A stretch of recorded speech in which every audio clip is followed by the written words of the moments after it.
Um, Good morning. Welcome to our session in realizing the global goal of adaptation. How can Japanese companies contribute to achieving a climate resilient economy and society, which is organized by the Ministry of Environment Japan.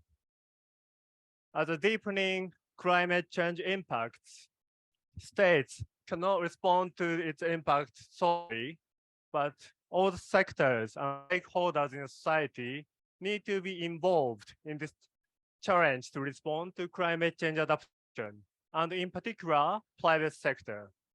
That are topics that we try to explore in this session, and we are delighted to have this panel.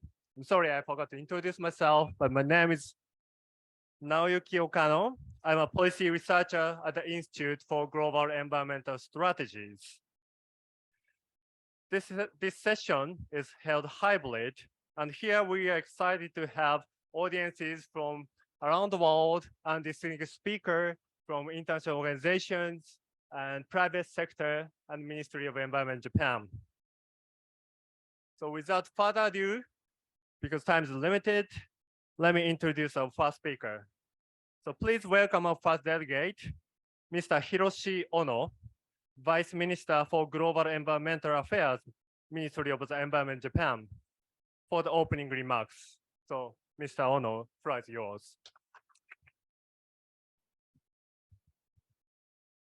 Good morning, everyone, and thank you for your introduction, Kano-san. And I would like to extend my heartfelt welcome to all participating in this today's event at the Japan Pavilion. As climate change is escalating, the involvement and collaboration of all stakeholders is essential to cope with and adapt to increasing intense and complex impacts of climate change.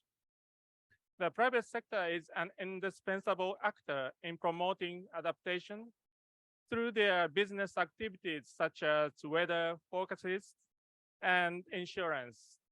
On the other hand, climate change could adversely affect businesses in multiple ways, including damaging company facilities and corporate profits, including by disrupting their supply chains. At today's event, we have invited experts from international organizations and Japanese private companies, which have advanced adaptation solutions.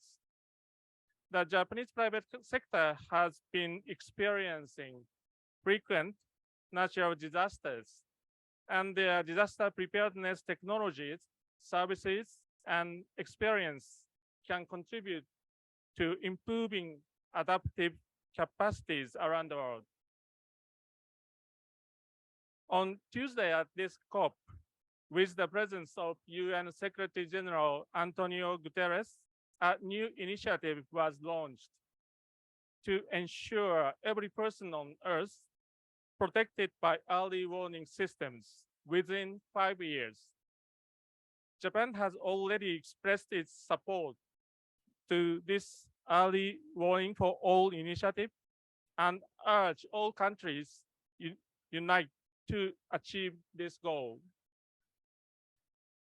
An early warning system is an effective measure to avert and minimize loss and damage, in particular protecting people's lives against climate disasters. In Japan, there are several types of early warning systems in place, including heat stroke alerts against extreme hot weather conditions and early evacuation alerts against extreme heavy rainfalls and floodings. Immediately responding to the call by the UN Secretary General, the Ministry of the Environment Japan plans to work with interested Japanese companies to develop early warning systems in the Asia-Pacific region through public-private cooperation. As the first step, Ministry of the Environment Japan will start building a prototype system in Asian country early next year to pave the way for further development. We hope that today's seminar will provide you with an in-depth information on the role of the private sector in achieving climate resilient society and economy. Thank you very much for your attention.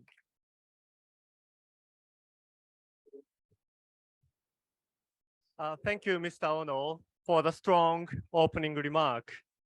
So let us turn to part one of our session, which is framing presentations, status and gaps of adaptation by the private sector. Our first speaker is online, Dr. Aram Toll, Senior Adaptation and Resilience Specialist, the World Bank. So Dr. Aram Toll, if you're online, floor is yours. Hi, my name is Aram Tal, and I'm a Senior Adaptation and Resilience Specialist within the World Bank Group. I'm delighted to be joining you virtually today for the COP27 event focused on adaptation and private investment in adaptation. Last year, we've published a landmark report jointly led by the World Bank and the International Finance Corporation, IFC, focused on what does it take to enable private investment in adaptation and unlock private investment flows to urgently needed adaptation investment projects, mostly in developing nation contexts. What our report found has been focused on three main things. First is that the adaptation finance gap is growing. In 2018, the UNEP, UN Environmental Programme, Adaptation Gap Report had estimated that by 2030, countries would need between 150 and 300 billion. In their latest iteration of the same report published last year, that number has now been estimated at 155 to 300 billion a year in terms of adaptation investment need. If we look at 2050, that number jumps to 282 up to 500 billion a year to be able to foot the adaptation bill. Looking at just the NDCs of 50 countries, we see that we're looking at costs of 50 billion a year, and that's a minimum threshold, as we know how grossly underestimated these adaptation costs are often at national level. Last but not least, every infrastructure investment that has to be built between now and 2030 will need to be made climate resilient, driving the cost to up to 95 trillion. So we very quickly get into astronomical numbers. But the truth of the matter is, what is the current level of funding, even to match that minimal 155 billion estimated by UNEP? What we find, and this is thanks to our colleagues from the Climate Policy Initiative that annually track climate investment flows, we find, as per CPI numbers, that adaptation finance is grossly under that needed financing level. If we look at 2015, 2016, 23 billion only were going to adaptation out of the total climate finance. In 2017, 2018, that number jumped to 30 billion, which is the baseline we used in our own report. Looking at the latest CPI report, we see an encouraging sign of a plus 50% increase, leading today to a level of 46 billion in adaptation finance. But as you see, 46 billion out of at least 155 up to 300 billion needed, the balance is very much out of balance. What our report found, using the 2017 numbers, the 30 billion invested in adaptation, we found that only 1.6% of that amount was funded by private sources, for a total of less than 500 million out of the 30 billion of 2017. If we look at the recent 2021 numbers, we see that there's hardly an increase in private investment in adaptation. Begging the million-dollar question, what will it take to unlock private finance into adaptation?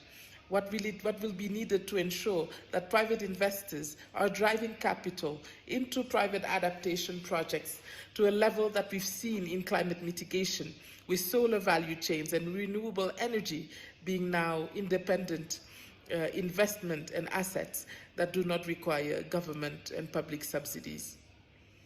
Our report finds that there are 3 key barriers stopping private investment in adaptation today. One is a lack of information, lack of localized data and climate information that says that in a place X, this is what specific climate impacts are expected, based on which firms and governments alike can begin to adapt and develop investment plans. The second is really a limited clarity on a government's capital investment needs. If you take a country as Malawi, what you find is that it's very difficult for a government to be able to assess at the national and local level what are critical investment needs to be able to achieve whole of government and national scale climate resilience across all key climate sensitive sectors, based on which a government can then say, of that amount, this is how much is actually investable by private sources and generates a revenue on a return on investment. Last but not least, calculating the actual return on investments from adaptation resilience investments are seen as very difficult, and when calculated, as offering very low returns on investment. So how do we get it done? What our report purports is that it is mission possible to mobilize private investment for adaptation, but provided the right set of incentives, of metrics, and of conducive policies, mainly from the public sector, to be able to make investment in adaptation more attractive. If we move to the next slide, we see that the private sector generally intervenes in adaptation in 2 ways. First, by adapting itself, so building its own resilience to increasing climate risks. We've seen Starbucks doing a lot of that, protecting its coffee value chains in highlands of Ethiopia or Colombia, and ensuring that its supply is not disturbed. We increasingly see also textile companies, H&M, for example, ensuring that they use weather forecasts to be able to determine demand. So that's the first side where the private sector, the private firm, is aware of climate risks and building their own resilience. But what we're discussing here, and that's really the critical gap, is what does it take to also get private capital to flow into adaptation projects, to build resilience of adaptation projects through finance, principally, to ensure that society as a whole, economies and livelihoods, are protected from the increasing impacts that we see from cyclones, droughts, sea level rise impacting world over. Our report proposes a 5-step blueprint to be able to get to that stage. Again, overcoming some of the key obstacles I mentioned earlier to private investment into adaptation. Step 1 of the blueprint insists on the importance of adaptation planning. Adaptation, at the end of the day, is a science. What is it that a country, a locality, a firm, what does it have to adapt to? What are current and future climate risks, looking at today, 2030, 2060, up to 2100, that are threatening the value chain, what are threatening the national development and sector development goals of a certain locality? Once that longer-term adaptation goal is identified, then we have a clearer crystal ball, or you could say a planning board, based on which to be able to determine at step 2 of our blueprint, then how much will it actually cost? How much will it cost to build a climate resilient road in that locality and ensure that the road doesn't get washed off, as we see often in the country I'm based in, Burundi, where the road gets washed off whenever there's a heavy rainfall?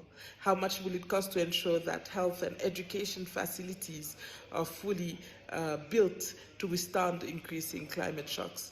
And at the whole of government level, putting it all together, what is really the National Adaptation Investment Plan that a municipality, a locality, or a country as a whole must develop and put in place to be able to achieve system-level resilience?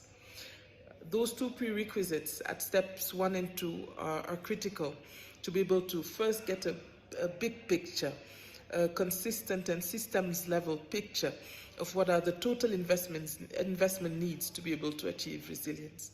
Only then, with that clear identification of need, can we have a conversation, including private investors, saying, all right, look, this is the full portfolio of investments that are necessary.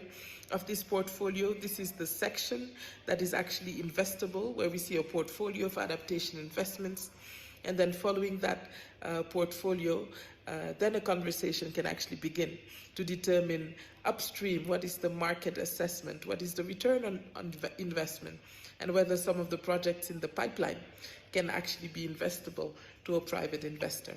What we've seen is that following that market and pipeline assessment at steps 4 and 5, initially, many of these projects need a lot of support. And in the experience documented in the report, 10 case studies more specifically, it's often been PPPs, public-private partnerships, to ensure that a road infrastructure investment includes both a public and guarantees and standards component, but also a private component where the investor can have some sort of a guarantee that they will be able to achieve their return on investment, provided the right set of metrics and incentives from government. Now I'd like to fast forward and give you a few examples of how this has been done. As I mentioned in the report, we've highlighted 10 case studies of real life examples when private investors put money into adaptation, whether it be cotton crop parametric insurance in Zambia, or a commodity facility fund set up in Brazil. So across these 10 case studies, we see instances where a private investor has actually put money to achieve climate resilience in a given locality, and this money did serve to advance adaptation goals.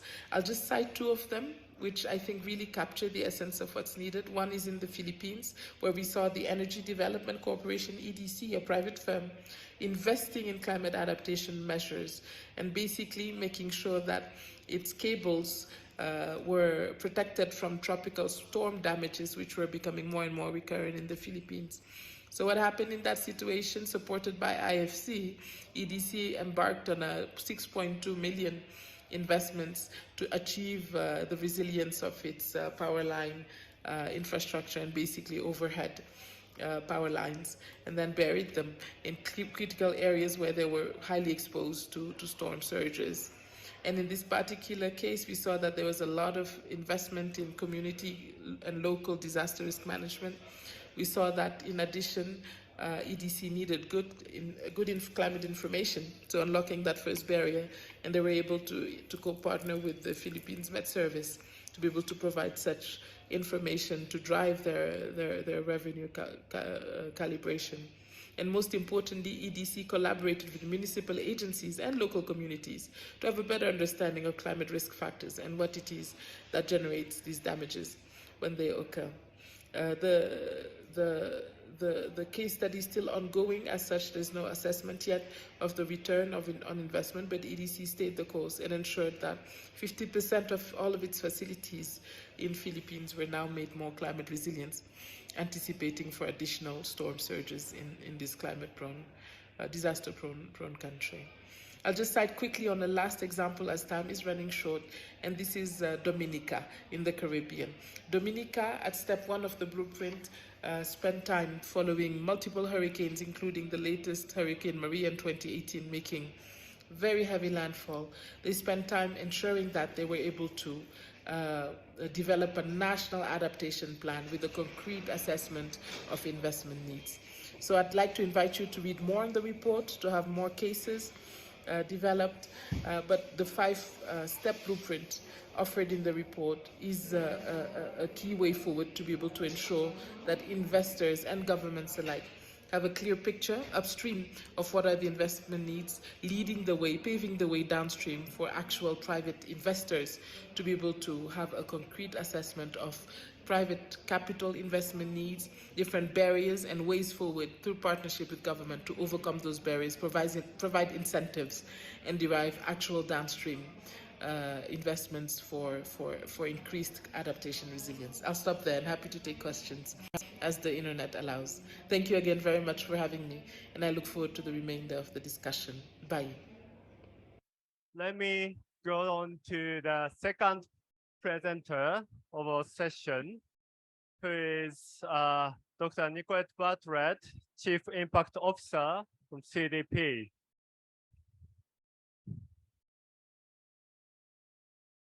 Right, so thank you very much for having me and excited to be here today. I think it's a really critical topic, especially at this COP. And it's suffice to say, when it comes to what we see from corporate disclosure, we are so far behind from an adaptation perspective compared to mitigation. And I'll show a few examples from that in a second. So just as a reminder, CDP is, we work with the Global Environmental Disclosure Mechanism. So we work on behalf of investors, big buyers, governments. We have a central bank as an authority, and we have 680 financial institutions with 130 trillion in assets. We have 280 supply chain members, so those are the big buyers, with procurement power, purchasing power of 604 trillion. And this year we had a huge jump in our disclosure, which is really exciting. Actually, the biggest jump came from Asian countries with a 42% globally, but 63% from the Asia region, which is extraordinary. So we're really starting to see companies leaning in there. And we have over 1,000 cities disclosing through our system.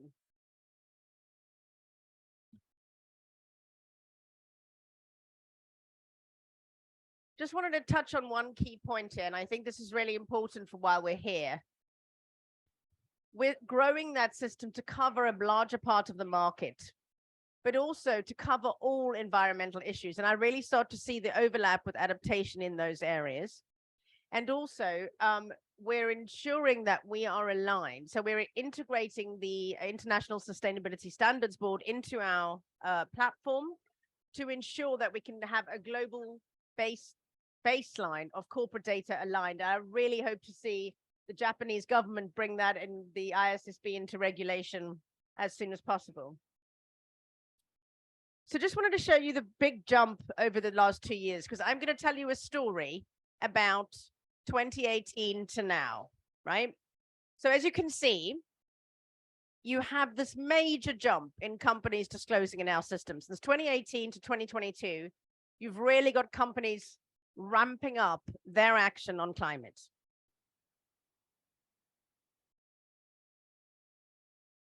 And Asia, I mean, it's really exciting. China is now our second biggest disclosing company. Japan has always been number 3. In fact, you were number 2 for many, many years. For the amount of companies that disclose in Japan is really quite extraordinary. But as you can see, this growth is being driven right now in Asia. Now, there's some good news. We're starting to see things like a complete change in how many companies have this issue at a board level, right? That's good. So governance is going up. Let's look under the hood when it comes to physical risk and the difference between physical risk and transition risk when it comes to corporate planning. So first of all, scenarios. Right now, scenarios are the way in which companies can stress test their plans against the scientific scenarios of what could happen. Now, you have 2 types of scenarios that are usually stress tested against: those that are transition scenarios and those that are bringing in the physical risk. So the higher the temperature rise, the more the physical risk, right? And what the good news is that companies are using more and more scenarios. But what we don't yet see is companies using enough physical risk scenarios. There's a gap still in that space. And I'm going to tell the same story with that same message over and over again. So you've got climate-related risks and opportunities, increase in those overall. But again, the same message. So an increase in climate change, and in the risks and opportunities identification, an increase in scenario analysis use. But again, the same thing.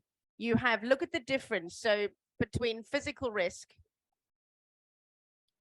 across between the 2, there is no significant increase despite that massive jump in companies in the physical risks being identified. And I find that really alarming. You only have to see recent issues with PG&E in California with the wildfires, who pretty much went bankrupt as a result of one wildfire incident.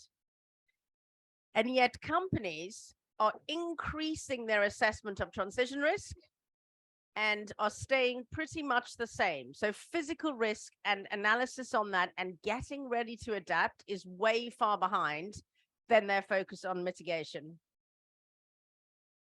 Interestingly, between 2018 to now, it's the same top 3 risks and the same primary impacts. So you've got severity of weather events. It makes sense. Changes in precipitation, so that's droughts and floods, and then rising mean temperature, causing decreased revenues due to reduced production capacity, increased direct cost, and increased indirect costs. So that seems fairly obvious. It's good that we're very clear on what they are. But I have a concern that they look similar because companies are not doing this right yet. In other words, it's the same stress test they did in 2018 to what they did now. They're still scratching the surface of this. These are fairly obvious risk types and fairly obvious financial impacts. And when we go and look under the hood at the numbers that they're disclosing, it's even more stark. This area of analysis for companies is simply not as sophisticated as it is when they look at the transition risk and, I suppose, the opportunities inherent in a green economy. So we took the 500 top companies by global market cap in 2018 and in 2022, okay? There's a 50% overlap between those two samples. The rest have dropped in and out, okay? Now look at that gray bit. That's the financial implications disclosed by those massive companies for physical risk. So your transition risk numbers are going up, right, to over $1 trillion. Overall, it's $1 trillion. But the proportion of those being physical risks is smaller than in 2018, which that does not make sense intuitively, right?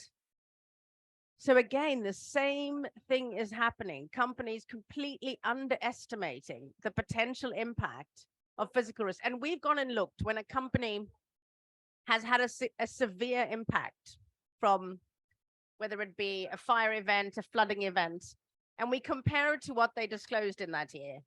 And they will identify it very precisely. And they're very clear this particular risk is coming, but they will underestimate it by an order of 10 most of the time.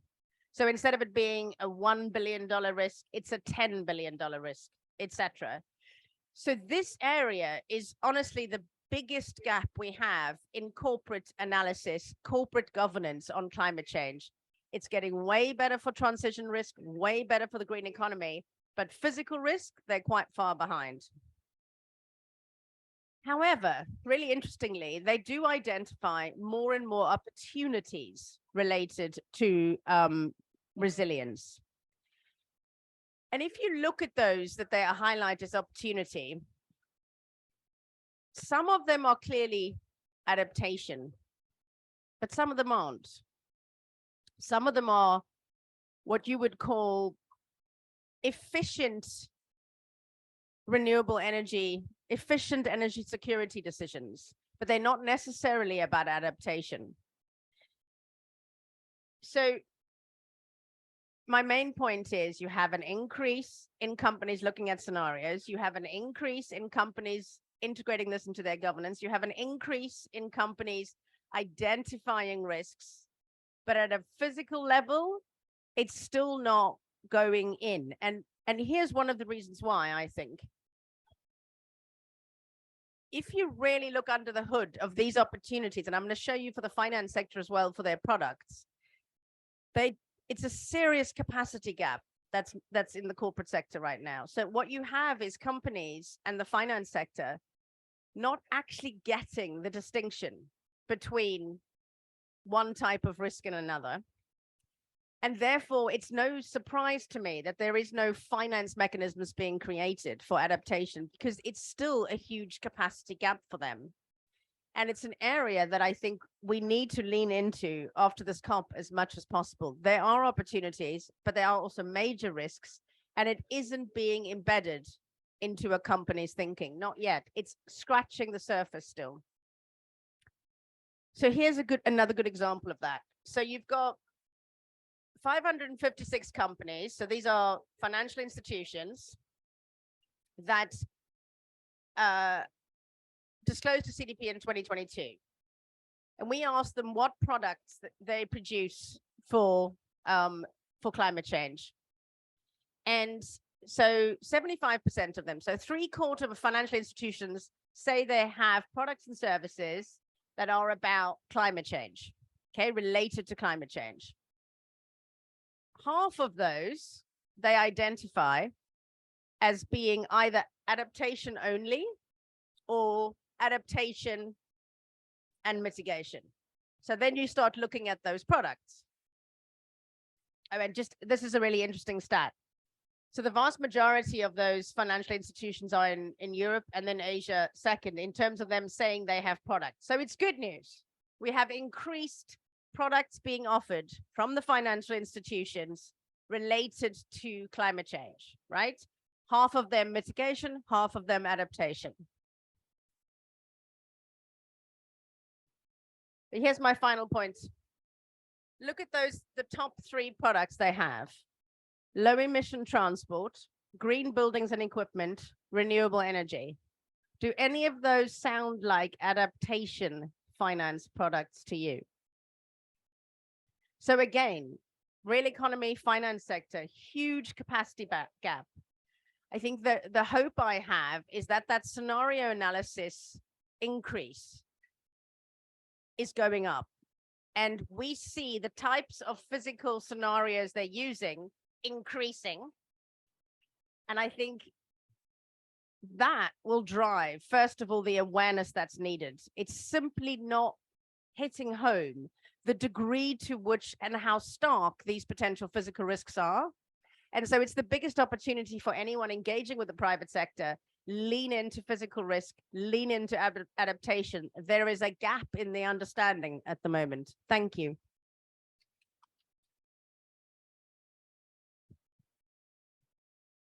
Thank you, Dr. Nicolette, for your powerful words that are based upon your knowledge gained from the disclosure from the companies.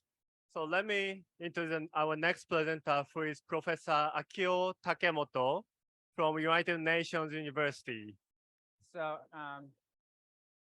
from my side, I'd like to present the gaps, needs, and opportunity for climate adaptation in private sectors.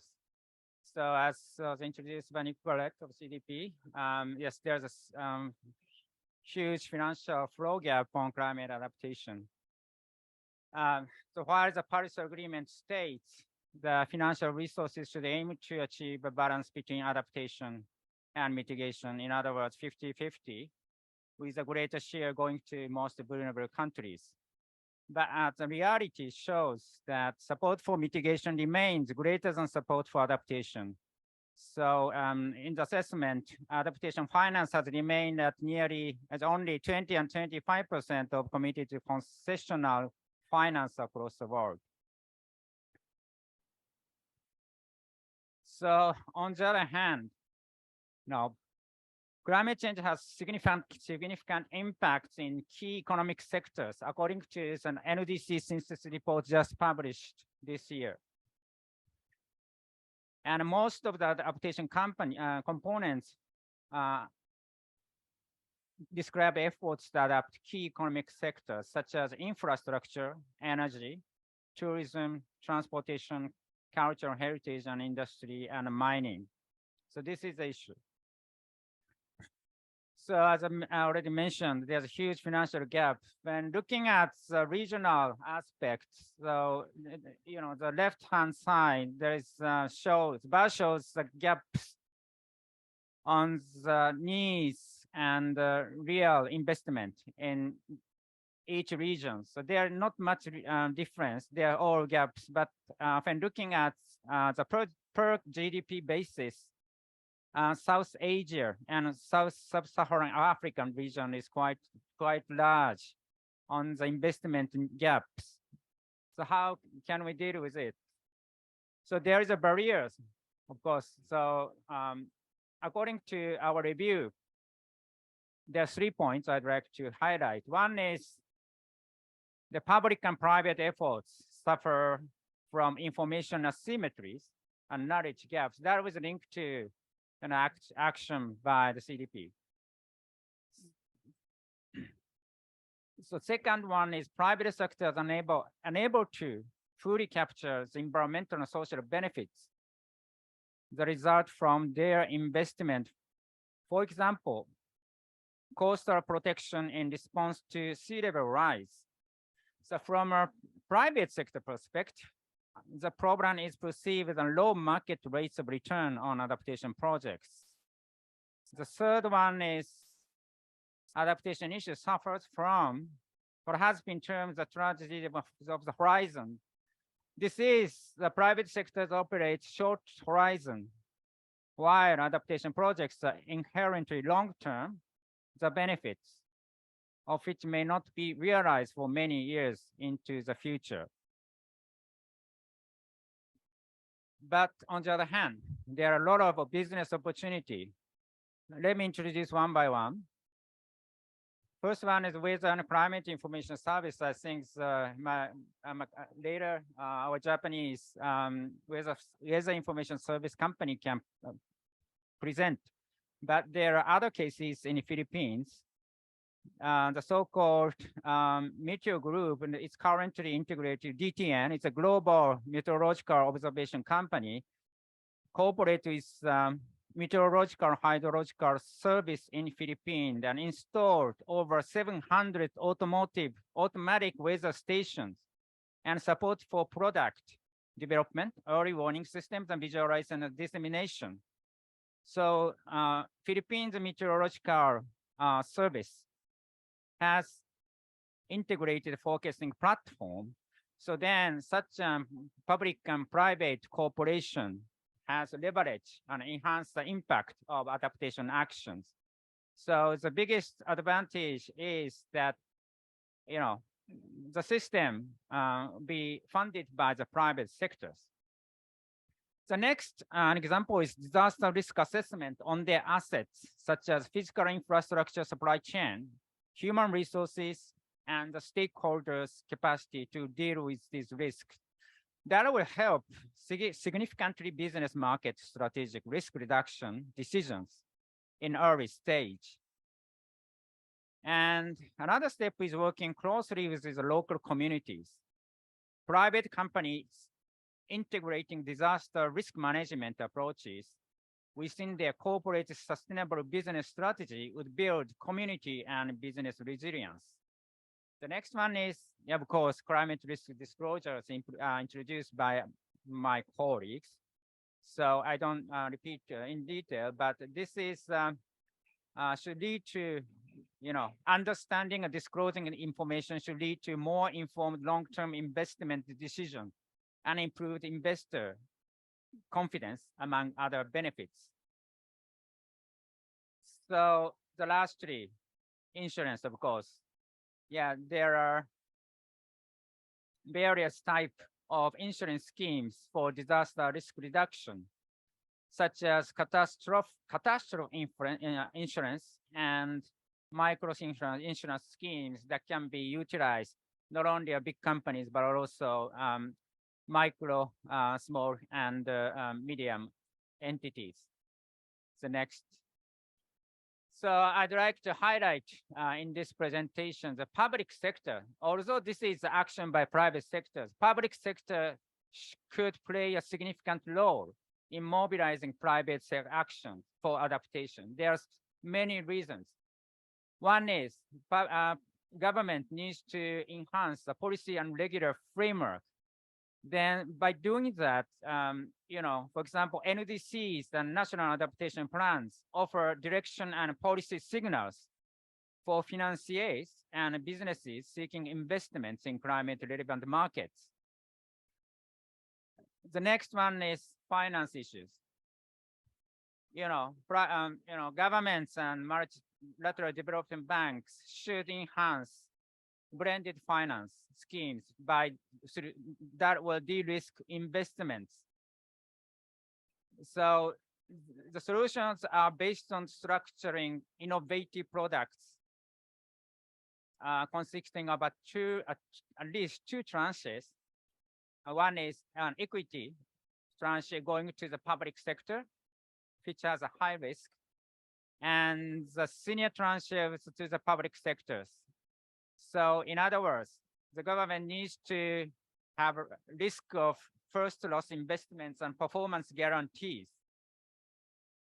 The next one is information sharing.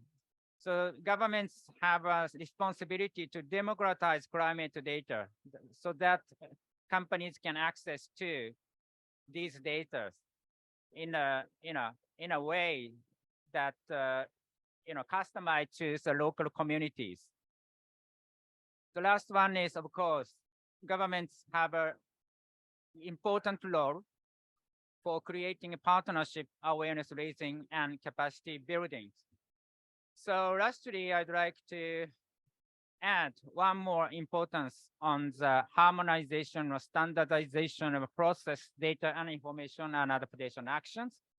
As a member of ISO engaging climate change. So far, ISO has developed standards related to climate change adaptation, ranging from principles, requirements, and guidelines, and impacts on risk assessment, and requirements for local governments and others.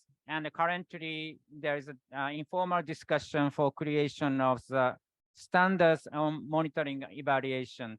These are all important elements for facilitating and mobilizing the climate action by private sector and also public sector. So this is my presentation. Thank you very much for your attention.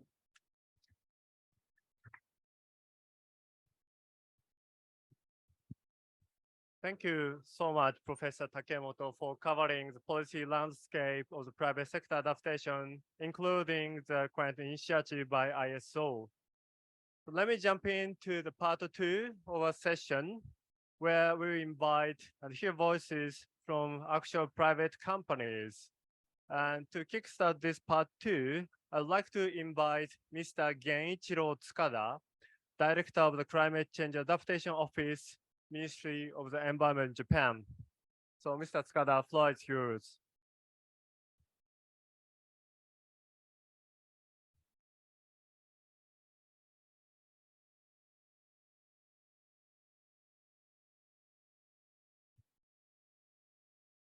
Okay, let me start. I'm Genichiro Tsukada. I'm Director of Climate Change Adaptation Office for the Ministry of the Environment, Japan. And it's my great pleasure to have an opportunity to talk about our ministry's efforts to promote climate risk management by the private sector today. Next slide, please.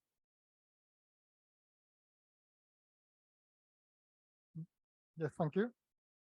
This slide shows about climate change impacts on business activities. Climate change is already having various impacts on management resources, including employees, raw materials, and facilities that are essential for private companies to conduct their business activities. In addition, the scope of these impacts is not limited to the private company itself, but extend to the entire supply chain. There are concerns that private companies will have a financial impact on their business activities in various ways, including reduced production capacity and increased operating costs.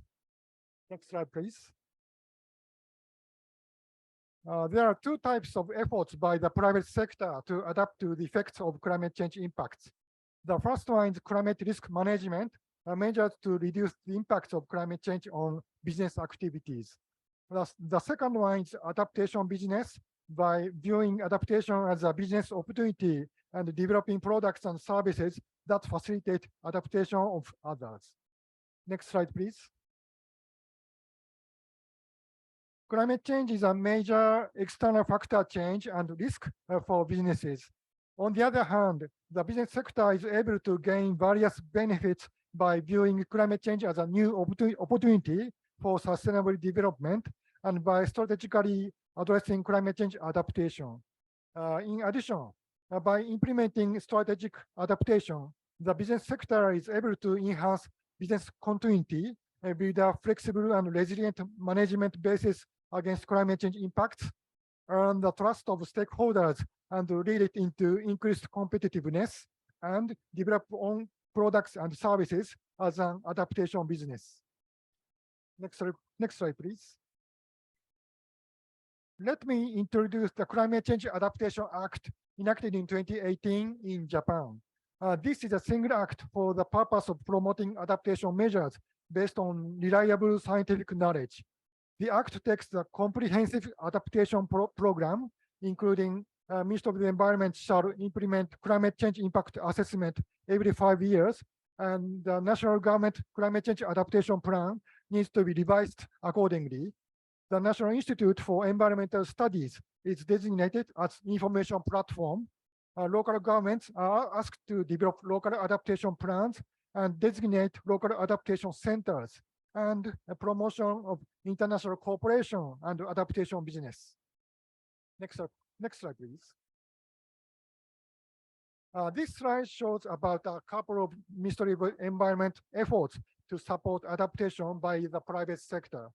First, Ministry of the Environment revised the Climate Change Adaptation Guide for private sector in March this year. The guide introduced the focus and the methods of TCFD physical risk response and weather disaster response in BCM. Second, Ministry of the Environment, together with relevant ministries and agencies, established the public-private academic networking meeting on climate-related risks in Japan in September last year, with the aim of promoting adaptation by the private sector. Next slide, please. It is expected to expand new markets or adaptation businesses that provide products and services which help businesses adapt. This slide shows about examples of adaptation business by Japanese private companies.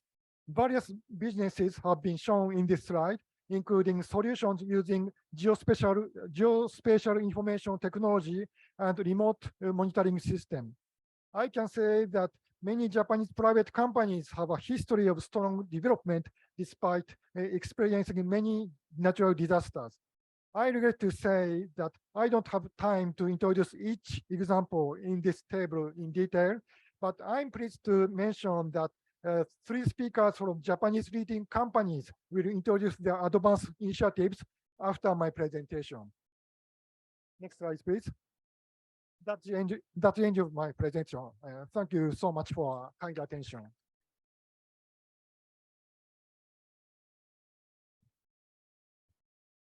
Thank you, Mr. Tsukada, for introducing the Japanese policy on private sector adaptation to open the part 2 of the session. So I'd like to invite Mr. Daisuke Abe, the Weather News Inc. Japan, Managing Executive Officer Services Operation and Development. Thank you.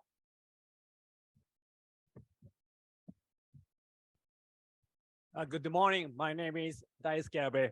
So I'm Managing Executive Officer of Weather News for Service Operation Development. So in my presentation, I'd like to highlight some aspects, experiences of PPE and PPP frameworks, especially in Japan and Asia. Possible public and private sector collaboration in disaster risk reduction activities, as well as challenges and opportunities for improved private weather and climate services. Next slide, please. The origin of weather news date back to January 1970s, when a tragic vessel accident occurred in Japan due to an undelivered warning information at that time. Triggered by this sea accident, the founder of Mr. Hiro Ishibashi initiated maritime weather services in the 1970s, and WNI was founded in 1986.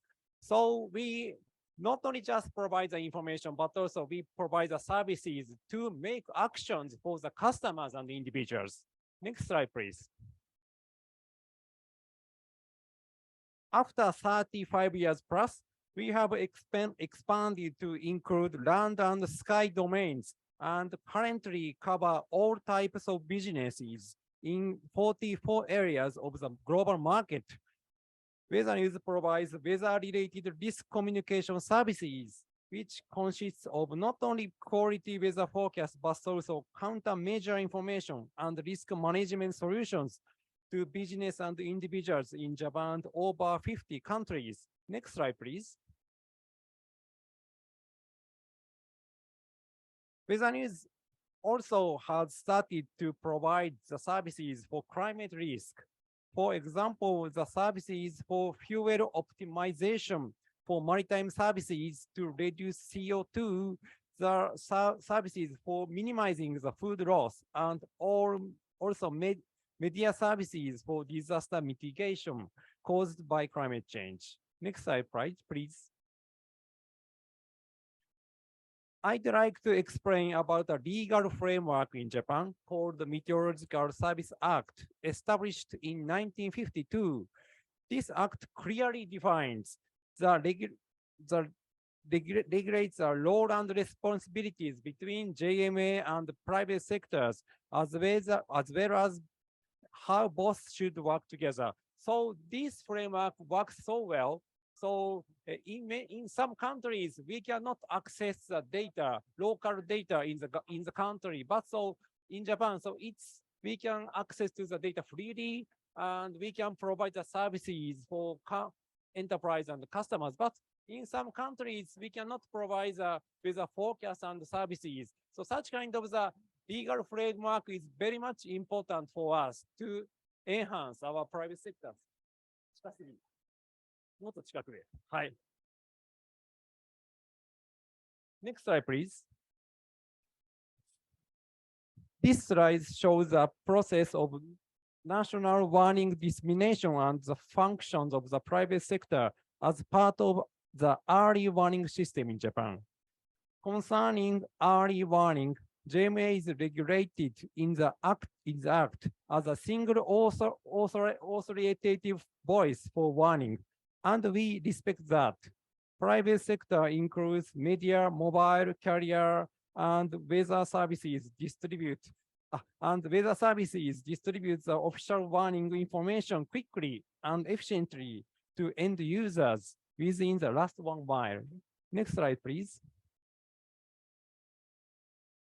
In terms of observation, JMA makes basic and standard observations for essential quality data, and Weather News deploys its original observation network for specific services by own, as well as utilize observation data obtained from customers.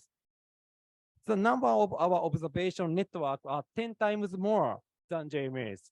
So not only just from the government, we gather the data from public, private sectors and local government and any other governments and such and such. And so we install a lot of observation instruments. Next slide, please. From the figure shows the cycle of our service development. Firstly, we need basic observation. Then these data will be accumulated and analyzed by experienced staff and machines. Then the service will be provided to our customers. With this experience, we are trying to expand our risk communication services globally. Next slide, please. From the communication with our potential customers, especially in Asia, we believe we could help to improve the weather information services with developing sophisticated observation network, including our X-band radars.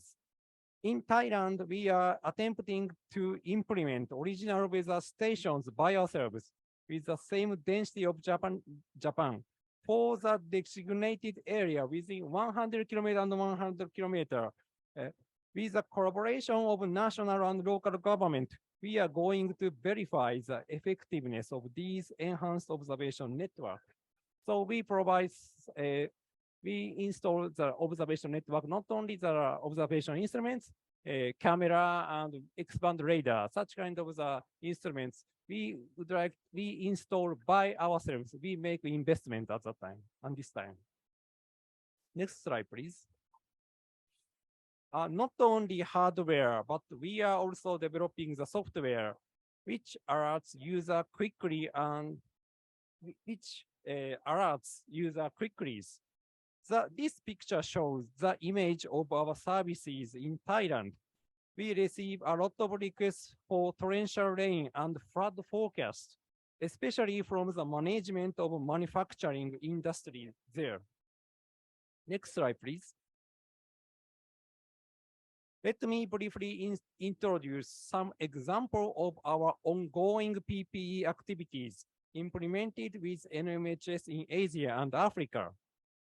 In Vietnam, in cooperation with the Vietnam Meteorological and Hydrological Administration, we initiated a project this year to enhance short-term rainfall prediction and disaster prevention through high-frequency rain cloud observation by developing a high-frequency compact meteorological X-band radar called Eagle Radar in this picture. And this Eagle Radar system has been provided and installed in this month in Hanoi within the framework of the WMO Voluntary Cooperation Program, VCP, and in cooperation with Japanese Meteorological Agency. Next slide, please. We also have collaborative partnership with national program in Japan, as well as international organizations such as UNESCO. Weather News is joining the SIP national program led by the Japanese government's Council for Science, Technology, and Innovation, for which we have developed a very useful mobile communication tool for disaster simulation and based on an AI technology called AI chatbot. Next slide, please. Lastly, the map shows our next focus area for global business development. In this respect, I would mention that my company, Weather News Inc., is ready and willing to contribute to establishment of PPP and NMHS and our partnership in your countries. Last slide, please. Our company dream is to be weather information platform to reduce the weather and climate risk for all the people and the enterprise. Next slide, please. Our every activity is for this dream. I believe we can achieve this dream not only by ourselves, by public-private engagement, including academia. Thank you very much.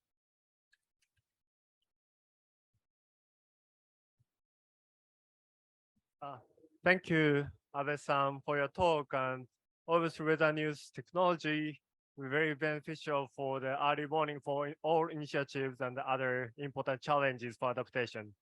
So let me call next speaker, who is online, Ms. Hiroko Urashima from MS&AD Insurance Group Holdings. So Ms. Urashima, are you there? Yes. Okay, floor is yours. Thank you. So good morning, everyone in Sharm el-Sheikh and all of you online. I am Hiroko Urashima on behalf of MS&AD Insurance Group Holdings. Very honored to participate in this session.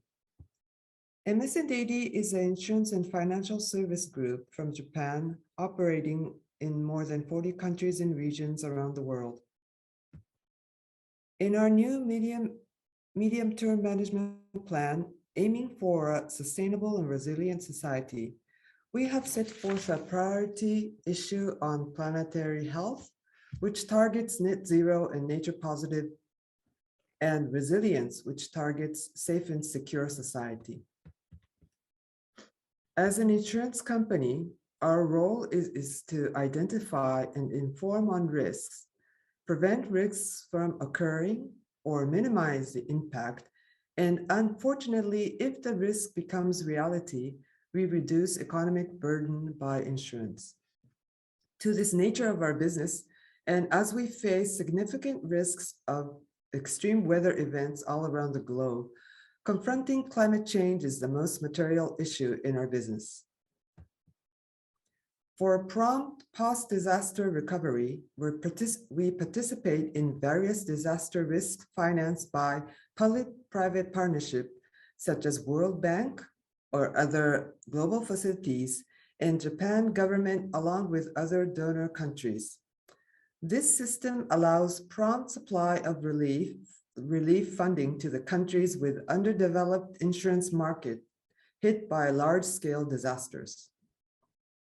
This slide shows a scheme of Pacific Catastrophe Risk Assessment and Financing Initiative.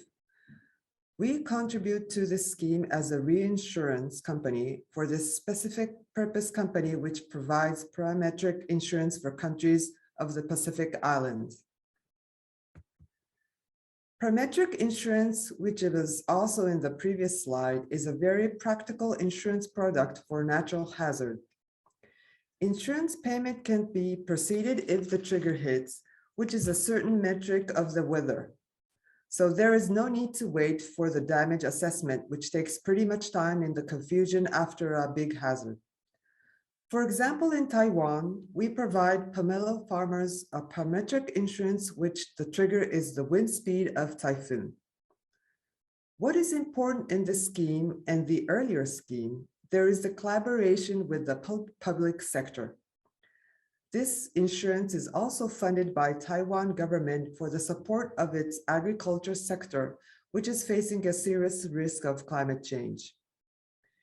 In this era of climate crisis, we believe there is a lot more space to make progress on public-private partnership, which was been said in the speaker earlier in this session. For business sector, which also faces threat of climate change in their business activity, we provide qualitative risk assessment by collaborating with Jupiter, a startup which is a leading provider of predictive data and analysis for climate risk. With this next generation climate risk analytics system for predicting long-term multi-hazard risks, such as floods and windstorm, with a 90-meter grid mapping covering the globe, it can provide companies for a definite influence on their business, which will be a great support for their risk management and to disclose their robust and resilient strategy under the TCFD framework. We are also continuing a collaborative research with academia for producing global flood hazard map for current climate and also future climate, which is influenced by climate change. The map in the slide is an example of hazard map of 100-year return period for the upstream of Mekong River. It shows the depth of the water when once in 100 years hazard happened in this area. We must face the influence on climate change for a long period of time, and to deliver a sustainable and resilient society for future generations, we are required to make careful decisions in where to build cities and where we operate our business activities. Therefore, long-term impact prediction is crucial. However, these data are not sufficient. There is a shortage of fine resolution hazard maps, especially in developing countries. Therefore, we conduct this research project to make effort in reducing the future risk, not just waiting for the damage to happen and delivering insurance payment after it happens. Along with the development of this map, we will explore the usage of the map together with various stakeholders, including public sectors, NGOs, and other companies to make our future society more resilient. While working for a long-term perspective, it is also necessary to consider how to deal with the extreme weather that can happen anytime, anywhere. We need reliable information to predict the occurrence of disasters in advance for a smooth evacuation and swift action for rescue and recovery after the disaster. In an emergency, to enable quick decision by integrating a variety of information is needed. such as current rainfall forecast for the next few hours, water levels of rivers, obstacles that have been already occurred, and the location where many people are currently staying. We have launched new information dashboard service, mainly for local governments in Japan, which support their action in the occurrence of the hazard. Also, we provide free website called CMAP, which shows loss prediction on the occurrence of the hazard, which support to decide where to go for rescue and other emergent measures, because it is very difficult to grasp the definite location of the damage.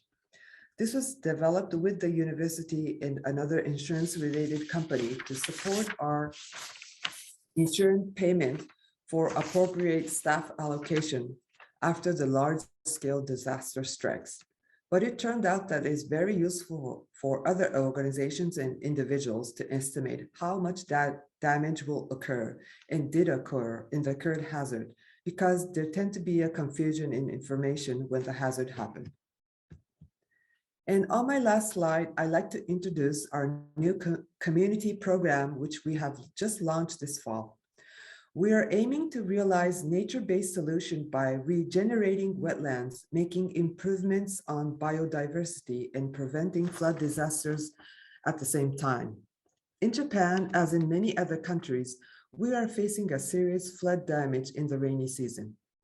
Despite the extreme rainfall, the surroundings of the river basin is heavily developed or abandoned, which lead to the weakening of the water storage. Our program is a pilot program for nature-based solution to revitalize the wetland surroundings, the basin, to storage water to lessen the damage of floods. This program is also working with the prefecture and university, which faced serious flood damage recently. We believe there is a lot more possibilities in nature-based solution for adapting to climate change. We will challenge to make efforts in mitigating and adapting to climate change by climate nature nexus approach for sustainable and resilient society. Thank you.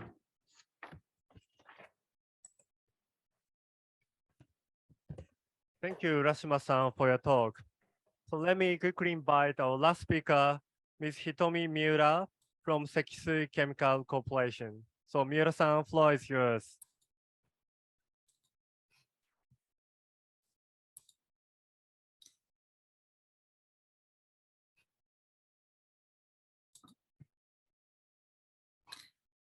Slide okay? Oh. Good morning. I'm Hitomi Miura from Sekisui Chemical. I would like to introduce our company's examples to you. Sekisui Chemical Group considered ESG management goals to achieve both improving social sustainability and profitable growth for the group. This is a diagram that illustrates Sekisui Chemical's ESG management. By solving social issues through the 4 business domains related to life, we will deliver the value of peace of mind for the future to society. Climate change is one of the important ESG challenges we are addressing. Until 2030, we will continue to develop businesses in the 4 domains of residential, advanced lifeline, innovative mobility, and life science, and in the energy field as the next frontier domain. We have identified driving forces that will have an impact on the future in each business domains. We extracted the driving force that has high uncertainty and high impact from the driving forces as a factor with a large fluctuation, and a driving force recognized other than climate change, which is common to all business domains, is regional decentralization and urban concentration. Based on these 2 axes, we envisioned 4 future societies with uncertainty. In order to extract factors that affect the natural environment, innovation, and lifestyles in each society, we reconfirmed the following measures on business strategies, adaptation to any of the four societies, reduction of corporate risks, and sustainability of businesses that have turned into opportunities. In particular, even if mitigation efforts are made, if mitigation doesn't progress as or more than expected, we were able to confirm that risk reduction opportunity measures and business strategies have been established as climate change adaptation. While national and global goals and growing demands for low carbon are accelerating mitigation efforts, it may not have been possible to review strategies for adaptation from the same perspective without conducting a scenario analysis. And as a result of scenario analysis, we were able to reconfirm that our strengths as a conglomerate is growing. We analyzed that the 28 technology platforms we have cultivated in each of the businesses. In the business domains, in the business domains complement each other, reducing each risk and turning them into opportunities. Currently, businesses that contribute to climate change adaptation include products that contribute to the resilience of water infrastructure. And we are expanding these products both in Japan and overseas to strengthen our company and our global value chain. Let's take rainwater storage material as an example. And this product, which uses 100% recycled plastics and has a void space of over 95%, can potentially reduce flooding and other water disasters by installing the system underground in the event of a torrential rain. In response to the rising climate change disaster, we have developed two major adaptation businesses. One is expanding into overseas market, India, China, and so on. And the other is expanding into domestic town management businesses. By promoting these two measures, we have strengthened the infrastructure foundation in the areas where businesses are operated. As for overseas expansion, we aimed to expand into areas where drought and heavy rains occur frequently due to the impact of climate change, mainly in developing countries. In addition to being an area where climate change disasters are intensifying, we have expanded to areas that are also production bases for our products such as vehicle materials, raw material suppliers, and customers. In terms of business, this has also led to the acquisition of new opportunities and the reduction of risks, such as strengthening the company's global value chain. Also in Japan, we have expanded our business from project by project to urban development project, and gaining a new foothold in the planned infrastructure development business in collaboration with local government. This is how we have been considered business strategies with a view to reducing the physical risks of climate change for our company and society, while keeping in mind the technology platforms we possess or will acquire in the future. We believe that this is one way of contributing to the achievement of the global goal on adaptation through business.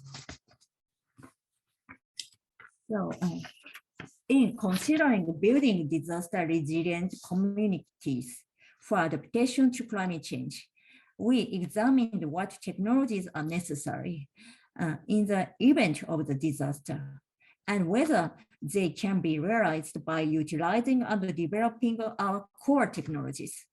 The left side shows our core technology and the current businesses. We are operating based on those technologies. The right side shows example of businesses that have been developed as core technologies and services that is useful in the event of a disaster.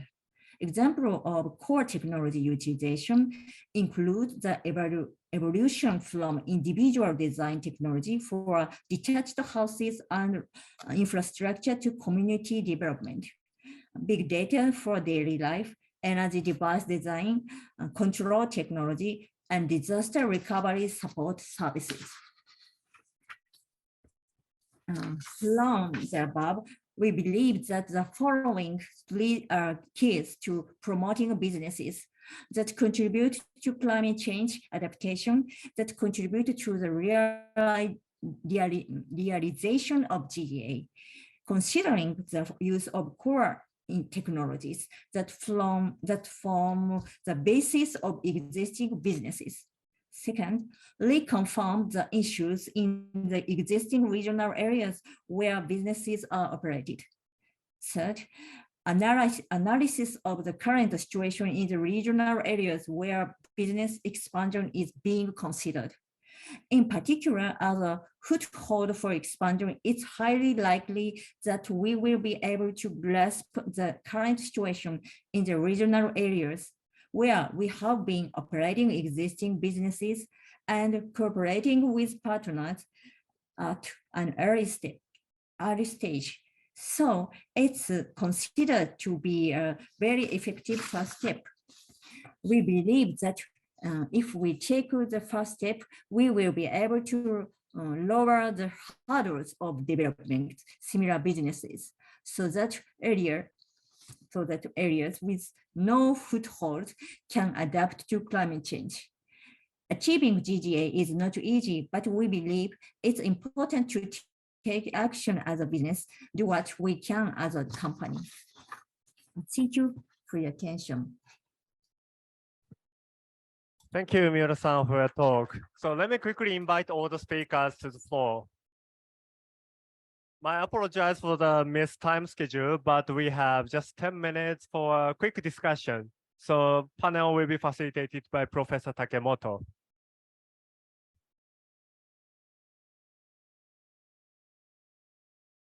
Okay, so let's start. So I would like to ask you different question one by, and then please respond to me very briefly and 2 minutes maximum. First, I have a question to Ms. Abe-san. So it's a very brilliant activities. Your company is extending your cooperation to developing countries. What is your major issues, challenges for promoting your business in developing countries? Okay, when we enhance our business into many countries at that time, so we encounter many difficulties. One of the big difficulties is to access the local data. So next one is a legal framework. So private sector is not measure role and responsibility in many countries. So we would like to establish such kind of the legal framework, and so we would like to make clear the role and responsibility between public sector and the private sectors. That's so very much enhance us private sectors to go to the new markets. Yeah, thank you. Thank you very much for your very brief and very succinct response. So now I'd like to ask online speaker, Miura-san. So can you hear me? So I wanted to pose the same question.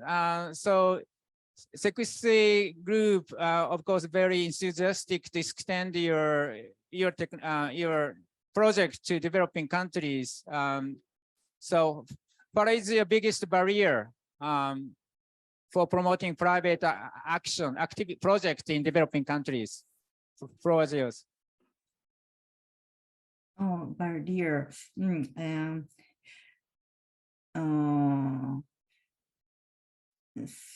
So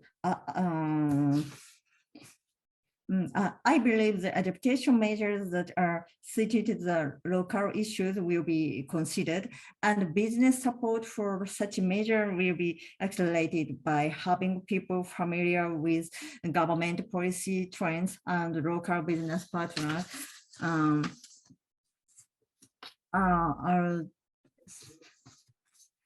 So as I mentioned in today's case study, it's easier to obtain local information in areas where businesses are located or connected in the developing countries.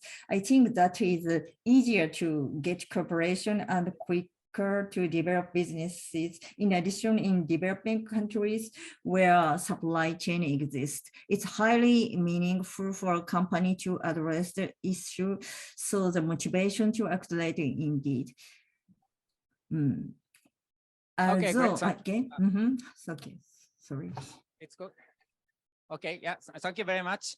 Sorry for interrupting. So the next question is another online speaker, Urashima-san. Thank you very much. It's a very interesting project on an insurance. So, apart from your presentation, I'm interested in the micro insurance scheme to support, small industries. Do you have any plan to have a project supporting these small industry in developing countries? Floor is yours. Yes, we do have a micro insurance with the banks in Philippines, which is not related to natural hazard. But to provide a micro insurance, I think collaboration is very important. Collaboration within the public sector, or a collaboration between banks, or it's very difficult to distribute, or it's very difficult for paying the premium for the micro enterprises or individuals who does not have enough money to spend for insurance. So many, as mentioned, blended finance is a very important topic. That kind of blending or that kind of collaboration is really needed to make these very difficult social issue to be solved. Okay, thank you very much. So the next one is Nicolette. So yeah, I'm comfortable with you're raising the issue on the financial gaps and also linked to the information disclosure. So what do you expect for the government? So because other colleagues mentioned as necessary for the collaboration between public and private sector. In terms of the climate information disclosure, what do you expect for the support by public sector projects, if you have any?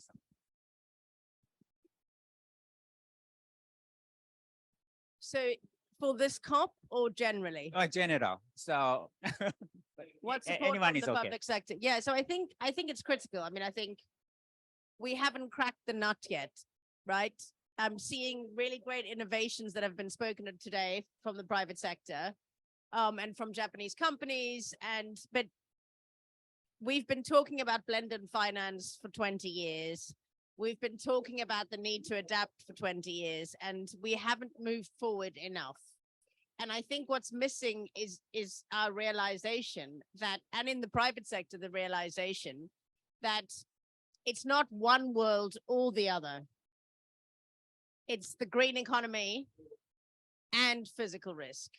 Because even if we achieve 1.5, we're going to have constant physical risks coming our way. And I just think that needs to come into the understanding. And the big finance gap, we literally need to look under the hood, I think, of every financial instrument. Just like there was an example of a product there that's under the road to help with flooding, we need to do the same thing with the wiring in the finance system, because the way in which the finance flowing right now or not flowing to adaptation is probably one of the biggest crises we have, because no matter what, every place in the world will be facing some level of physical risk every single year from now on. So I think we have to have the public sector, the development banks getting better at what they do, and the private sector assessing this and really understanding the risk, because the private sector can come to the table and trigger a much better response from government. Thank you very much. So lastly, yeah, all guests expects a role of government. So representing the Japanese government, I'd like to give a floor to Tsukada-san on your response. Thank you. Thank you so much, Akio-san. Yeah, as have been already discussed, various adaptation related to technology and services of private companies can be used in developing countries in addition to developed countries. On the other hand, economic and social conditions and legal regulations differ from country to country, which could be a challenge for private companies to expand into other countries. So I think one of the solutions to address such a challenge is to promote public-private partnerships, as many other panelists already mentioned. In addition to building relationships among central governments, the government sector could provide indirect support to the private sector by seeking G2G solutions related to institutional issues. And furthermore, I would like to mention one example which the business sector can contribute as its adaptation business.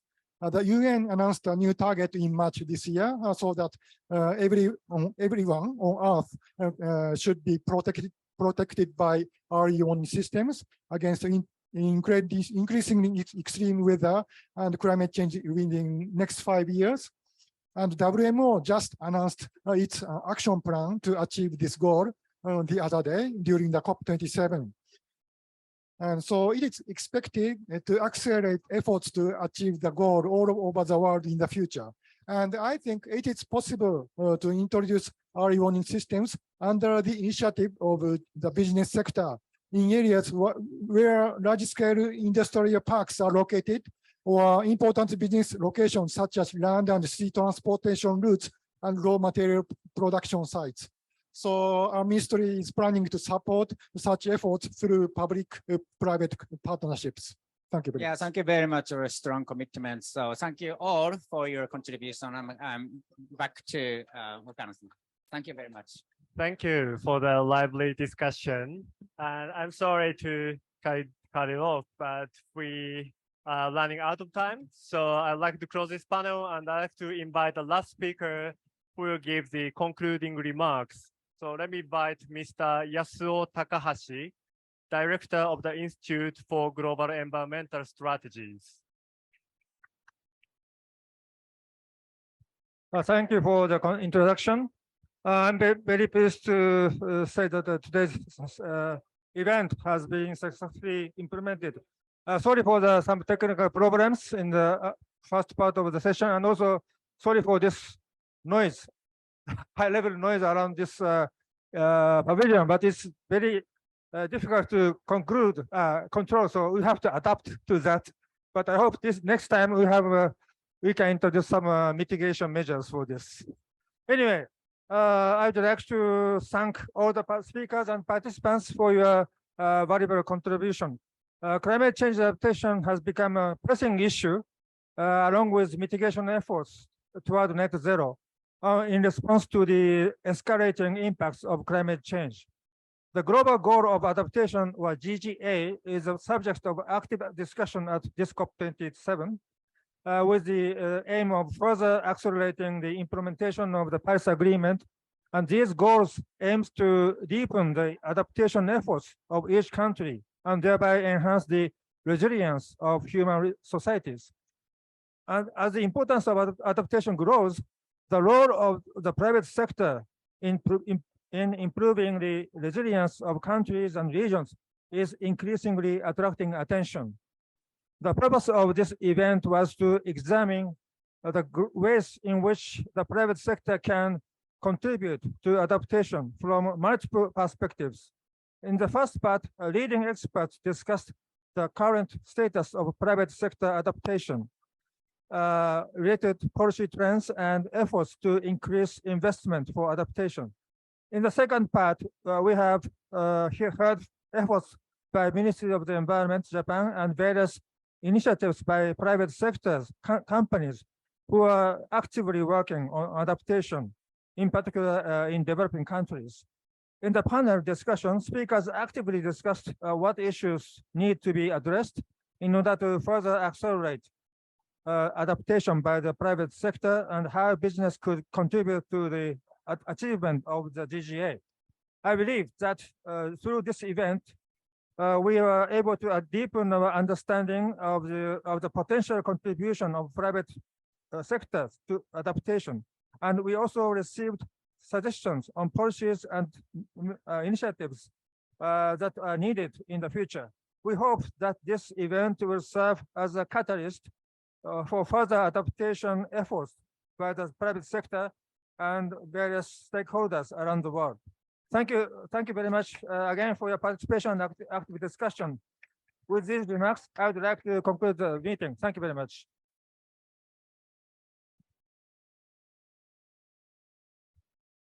Thank you, and sorry for time management, but this session now concludes. Thank you so much for your participation. So